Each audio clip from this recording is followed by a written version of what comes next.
rappresento pure Salvatore Maenza, un alcarese che trapiantato a Torino non ha potuto essere presente. Io trapiantata a Messina, insomma, è venuto più vicino a arrivarci. E io l'ho letta questa poesia, è molto bella, l'ho letta una volta, perché sa, mi sono appena arrivata. E faccio tanti complimenti a Salvatore Maenza. Ci provo anche con questa. Un lavatoio di chiana Albati, ai tempi di nostri nonni, oppure di nostri naci, erano tempi cisti e duri, erano tempi lasci, tempi ingrati di difficoltà e problemi vari. Non è che si vedeva, si trovava a campare, tempi veramente di miseria e povertà, ma c'era pure tanto rispetto e dignità. La modernità, alla radici, era un miraggio, e i nostri nonni causavano un grande saggio. Non c'era acqua, una casa, e per lavare i robi o lavatoi si arrivano a buttare. Certamente non c'era roba sonnata, ma rubicetta alla buona, ripizzata. Questi erano i tempi pure i cubi di una volta. Ora la roba sciazzata, la buttavano con moda.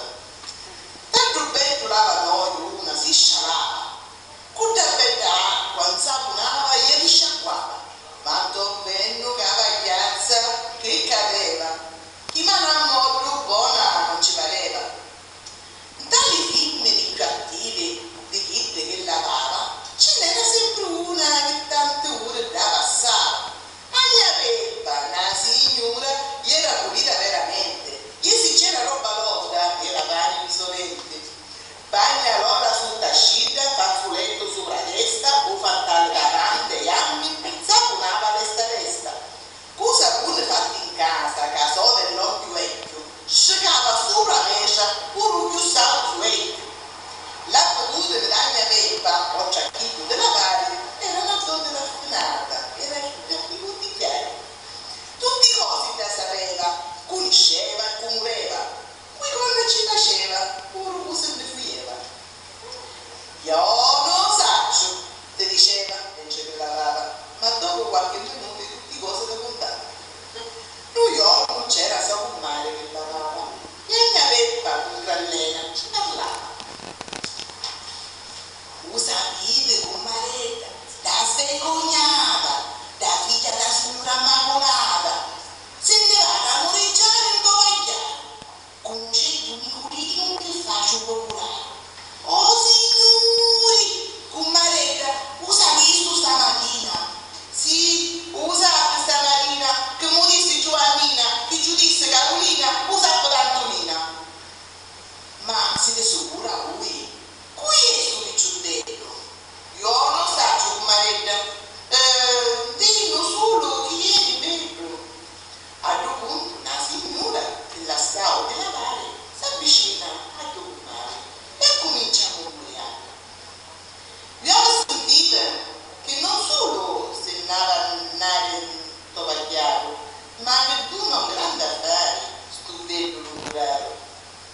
Questo giovane restante ci sono tante innamorate, ci corrono da presto donne, schietti e maledati. Disse da signora che la stava a lavare, chi ha fatto ci giungeva le auce particolari. Disse Agna Peppa, signori miei, non c'è più un mondo, sti femmine tutte in pazzo di sonno. E domandavo poi, ma voi è sto Maranova? Allora è proprio bello, ma voi è Casanova? Forse, rispondeva con male, non è proprio paesano, magari è forestiere, può essere muletano. Ma dico io, a sti forestieri, chi ci fanno capire? Che film del tuo paese siamo tutti, no, non posso dire. A così dicendo, Agna Peppa, mentre un gruppo di carusi giocavano in tasciata. Usciano e curendo di venenti e tasciate, tenevano in allegria conciata, tugliana al padre.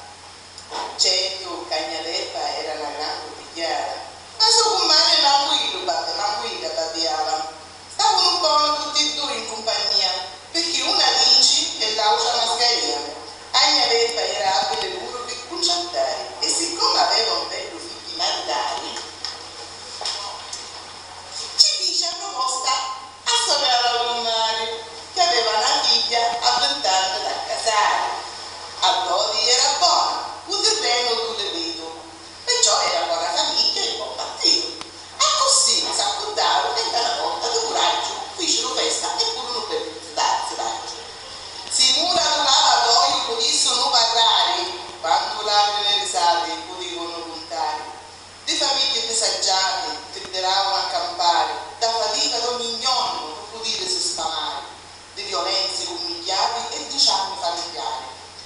quanto lacrime e virtudi quando si lava a lavare.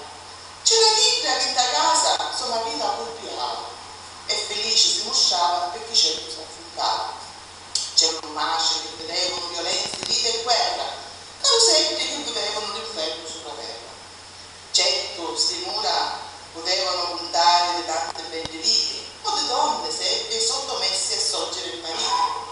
O dolore di una nasce che un figlio aveva perduto, e una pena troppo forte che non te lasciano venuto.